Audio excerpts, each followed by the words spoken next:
Hey everybody, I am so pleased to welcome you back to Origami Twist.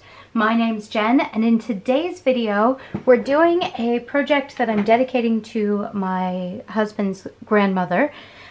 She had a nursery that had thousands and thousands of varieties of African violets. And she had about the greenest thumb going, but if you don't have a green thumb, these are made out of paper. So today we're going to work on the purple petals on the inside, and tomorrow, or sorry, Thursday, I will publish a video that takes care of all of the rest of it. So all of the green around it, the yellow, and of course how to put it into a pot and make it look like it's real. And now if you're watching this in the future and it is not the end of October 2018, there will of course be links in the description box below so that you can go straight to that video after watching this one. Alright, if you'd like to make some gorgeous origami flowers, origami African violets, keep watching. There is a little bit of an ingredient list here, so I will write them out for you, and then you can take a screenshot so you can go and get all of the different bits that are needed for the project.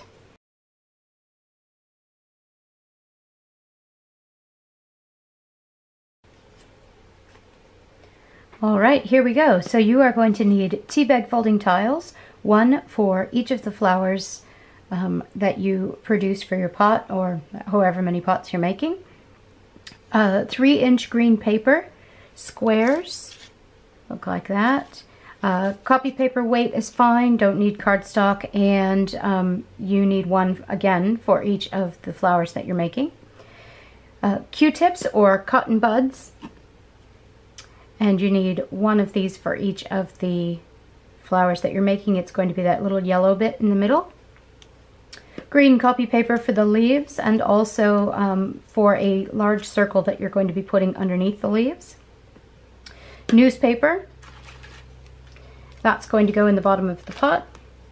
Filler material. I'm using filler material that's used for stuffed animals, like bean bags.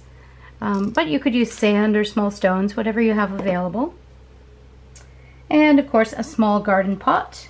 You also need some ink of some sort, either a marker or I've used stamp pads for this project, and that will go on the little yellow bit in the middle, and also I'll explain a little later how it works with the petals, so yellow and purple.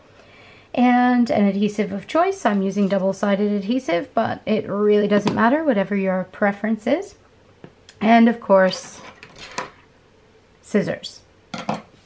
All right, gather them together, take a screenshot of that so you have it for later, and let's get folding.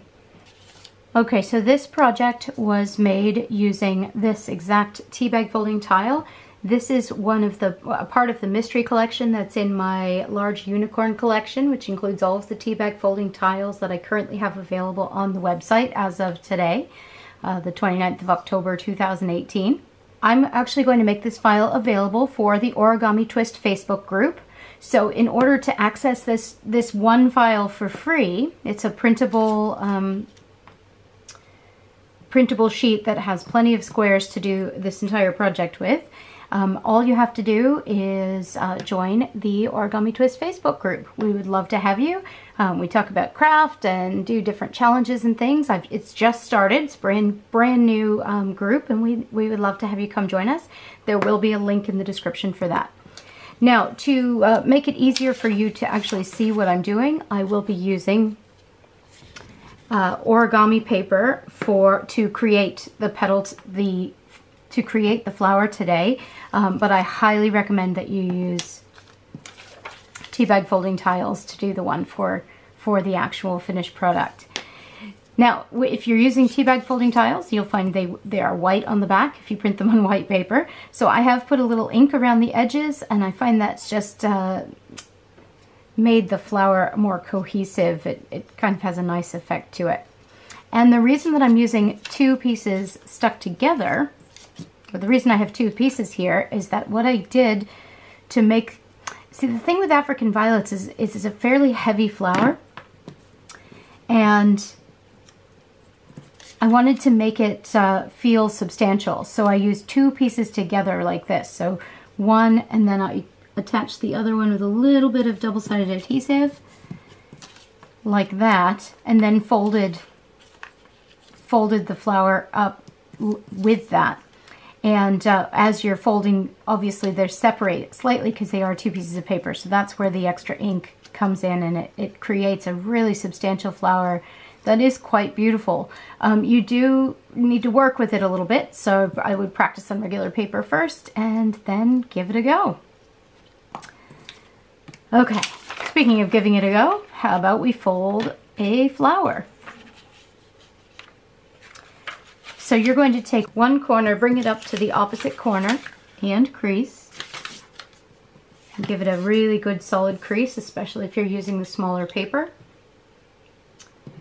And open it up, and then the opposite corner, up to the opposite corner, and crease.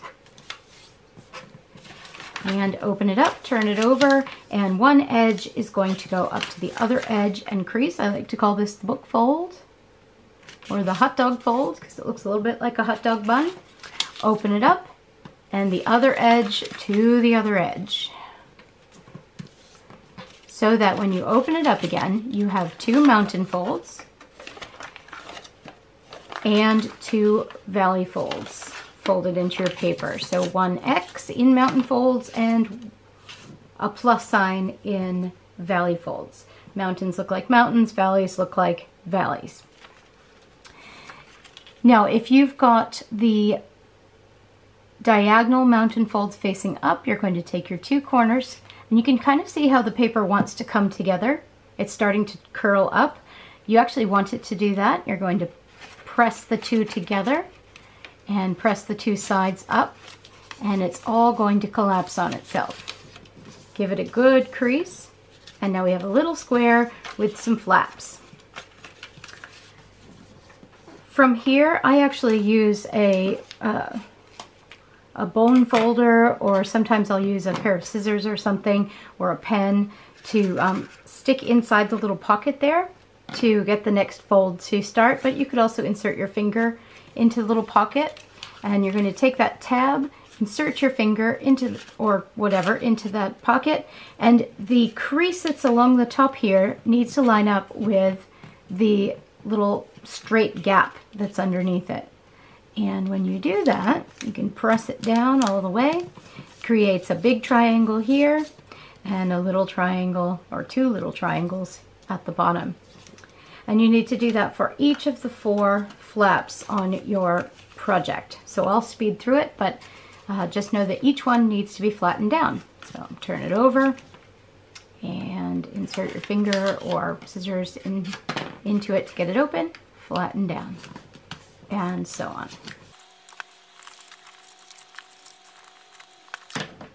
Okay, there we go. When you've folded all 4 of those flaps down to make that shape, you'll notice that every other flap looks like this, 1 big flat plane, and every other flap looks like this, 1 triangle on top of 2 smaller triangles. You want to go to a flap that has the smaller triangles on it for this next bit. And you're going to take just 1 flap and fold it in, not to the center, but sort of right around where my thumbnail is. So it's not an exact science, and you'll find a way that you prefer to have it done, but you're just going to fold the edge in and sort of place it somewhere in the middle of that section, and you're going to mirror that fold on the other side.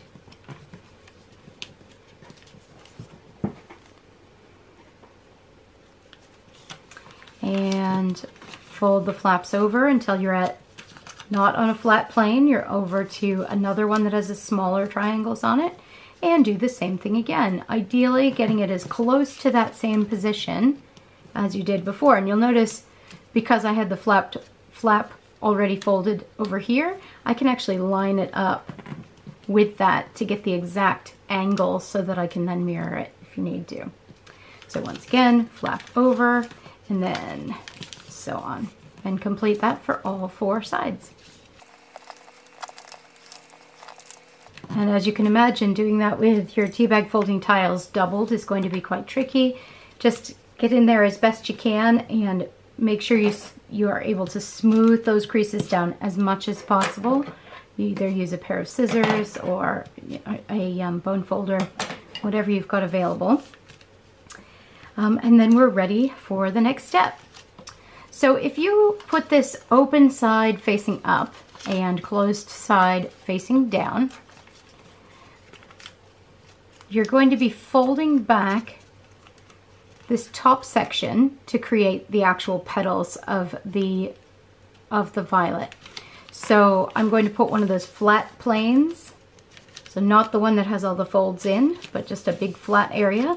I'm going to put that facing away from me, so open side away from me, closed side facing towards me.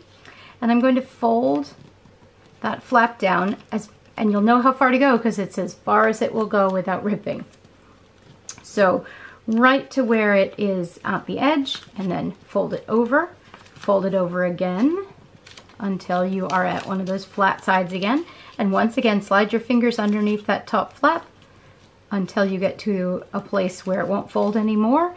And then having that crease there is actually beautiful because it lines right up with the crease that's underneath it and gives you a perfectly symmetrical fold. And then do it again for the other two. Excellent. Now looking at it from the top, it's nice and flat, and from the other side it still looks exactly the same because we haven't done anything to it. Okay, so to make it bloom, just pop up the petal, and I've found in order to get them to actually bloom, because you've got physics working against you here, it wants to pop back down inside of it. I found that it helps to sort of manipulate the petals and pinch them a little bit to get them to stay where you want them to. So you might try folding it back a little bit, folding it in, like pinching them like this. But essentially there isn't a right or wrong here because it is a petal. It's, you know, you want it to look natural, but you just keep working with it until all four stay out. If you're making a big one, you could take a pen and roll it around.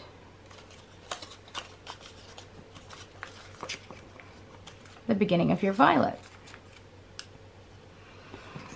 I have a completed violet petal here. And I've just trimmed the very bottom off, just a tiny little snip off the bottom of the petal, and that's so the bud can go all the way through and therefore stick into the pot. So if you're using ink, like an ink pad, what you're going to do is just trim a little bit off just trim one of the buds off of your cotton bud or your Q-tip. So you have most of the stem and of course one cotton bud. And then with an ink pad, you just roll it on the ink pad in the color of your choice. This one is Distress Ink Squeezed Lemonade from Tim Holtz. I really think this color is fabulous. And if you're using a marker, just color on it. Or alcohol ink, just drip a little bit on it. It will absorb it because it is cotton. And then when you're ready, you're just going to stick, when it's dry, you're just going to stick that into the middle. And when you've decided where exactly you want it to be, you can put a little bit of adhesive on the bottom here to get it to stay there. I haven't done this for this one because I'm going to be showing you how to I'll take it apart to show you how it's put together on Thursday. But you can put a little bit of adhesive to let it stay. Okay, that's it for today. On Thursday, we're going to make the base of the petals, so the green bit that goes around the bottom, and the larger green leaves, and then we will plant our African violets. I hope you enjoyed that, and we'll see you again in a couple days. Take care, guys. Bye-bye.